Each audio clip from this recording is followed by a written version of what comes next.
Jangan lepaskan bayangmu di cahaya suram, bergantung pada sinar yang kian hilang, rapuh namun mencari jalan.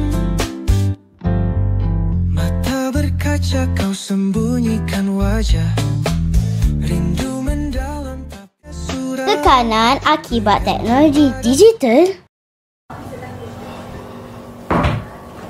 Masuk Cik Tasha, silakan duduk. Kenapa Cik Tasha nampak macam risau macam ni? Doktor, saya stres lah. Bila saya tengok social media, saya rasa macam diri saya ni tak cukup sempurna. Macam saya ni tak cukup cantik, kulit saya tak clear macam tu. Lepas tu bila malam, saya susah nak dapatkan tidur tu. Saya nak buat apa ni doktor? Cik Tasha, sebenarnya keadaan yang Cik Tasha alami ni agak common ya, di zaman era digital sekarang ni. Tekanan disebabkan oleh media sosial, alami insomnia, sukar nak tidur kan. Lepas tu kita rasa macam anxiety, selalu terfikir-fikir apa yang orang lain tengok, fikirkan tentang kita. Sebenarnya apa yang ditonjolkan di media sosial kebanyakannya adalah bukan 100%, betul tak? Jadi di media sosial orang akan tonjolkan apa yang mereka ingin tonjolkan, bukanlah semuanya. Jadi keadaan ini sebenarnya sesuatu yang tidak sihat lah untuk kita punya mental. Sebaiknya kita adakan limitation lah, kita perlu hadkan the exposure kepada media sosial ini. Okey, dan kita kena ada limit dan buat aktiviti luar akan memberikan kita punya keyakinan diri, kesihatan mental dan tidur yang lebih berkualiti. Tak apa Cik Tasha, nanti staf saya akan berikan panduan untuk detox digital. InsyaAllah pasti akan membantu Cik Tasha. Tidak semua yang dilihat adalah kenyataan. Okey Cik Tasha, remedi ni boleh bantu menenangkan perasaan dan minda dan juga dapat bantu dalam meningkatkan kualiti tidur, Cik. Ubat homeopati ni boleh ke kurangkan saya punya anxiety dan insomnia? Ya, boleh insyaAllah. Yang pastinya remedi homeopati dapat bantu Cik dalam menenangkan jiwa and also at the same time dapat mengekalkan kita punya momentum. Tapi yang paling penting sekali ialah cuba ikut nasihat yang saya sarankan tadi, which is kurangkan penglihatan skrin tadi tu. Puan Ain, okey Puan Ain, tolong sediakan remedi dan tolong juga terangkan cara pengambilan remedi kepada Cik Tasha ya. Okey, boleh. Uncle Fahmi, kalau saya guna TikTok lebih daripada sejam, saya boleh jadi stres juga ke?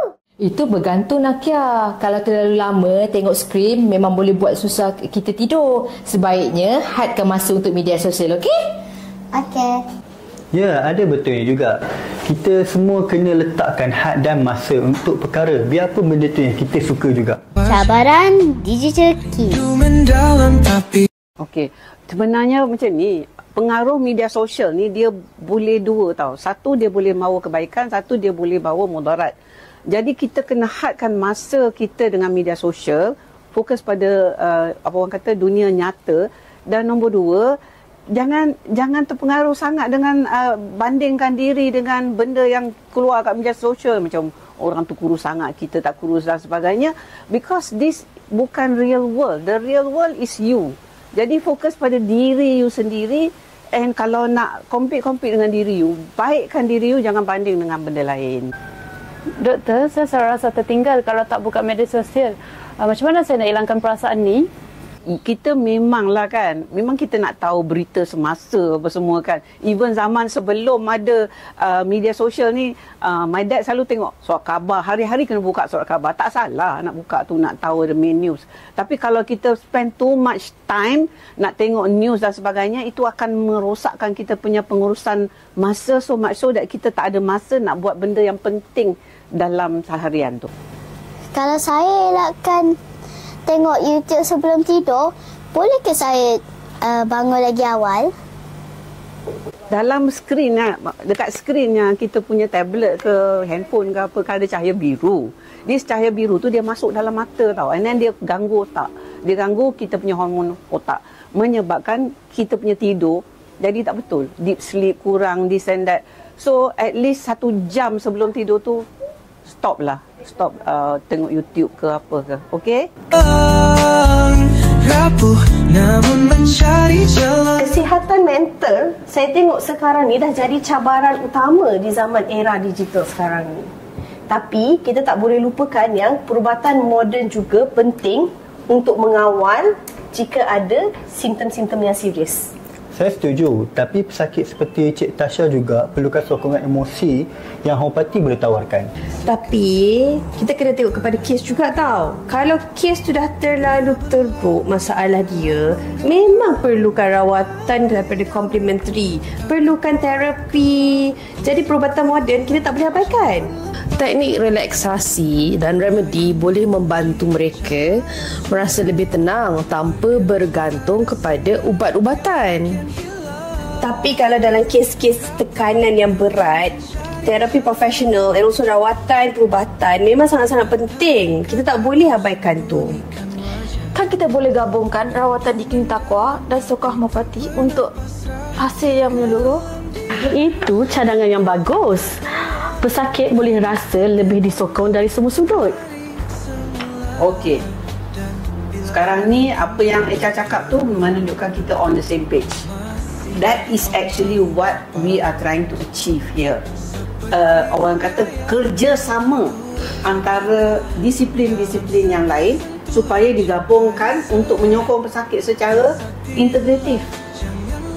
Jadi maknanya rawatan homeopati contohnya dan relaksasi dan sebagainya, contohnya sound therapy dan sebagainya, boleh digabungkan dengan treatment medical yang libatkan drugs. Dan jangan lupa ya, psikoterapi also termasuk dalam conventional medicine ya. Psikoterapi apa semua, dan psikiatris tak semestinya bagi drugs sahaja. Dia boleh juga bagi banyak teknik-teknik psikoterapi yang diguna pakai sekarang ini.